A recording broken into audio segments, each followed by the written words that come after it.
la logique platonicienne, donc selon l'auteur, ça explique la lente destruction de Voldemort, marque son impureté qui va s'exprimer par étapes. Donc tout d'abord, l'auteur dit que Gédudor ne comprend pas le sens de l'existence et c'est sa première faute, car il rejette sa condition humaine, il rejette sa propre finitude.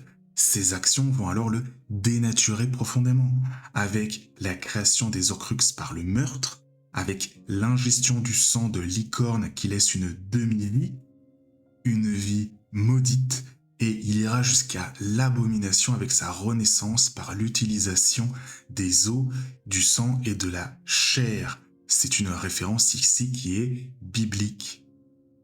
Quand Voldemort revient d'entre les morts, il embrasse une toute-puissance, il incarne un être rattaché au divin, car les lois naturelles du genre humain ne s'appliquent plus pour lui, puisqu'il a œuvré contre. Mais cette toute-puissance, selon l'auteur, est relative, car il est, malgré tout, mortel. En effet, les Horcruxes peuvent être détruits, et c'est sa seconde erreur de jugement, qui est alors de considérer qu'il est intouchable, et c'est ce qui le rend vulnérable. Il est également possible d'analyser les choses, selon l'auteur, en s'appuyant sur la mythologie, notamment la mythologie grecque. Les dieux punissaient les êtres humains qui faisaient preuve de démesure. Ça s'appelle également l'hubris.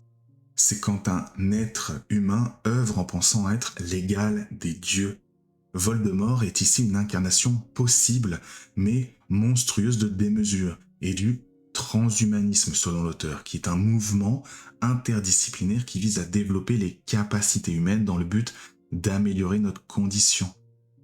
Et selon l'auteur, J.K. Rowling s'oppose frontalement à cette doctrine, privilégiant non pas l'évolution matérielle du corps, mais bien l'élévation spirituelle, seul moyen selon elle d'accéder à une forme d'accomplissement. Cela s'exprime dans la quête de Harry, à l'inverse de son ennemi, car Voldemort cherche par tous les moyens à stopper le processus naturel.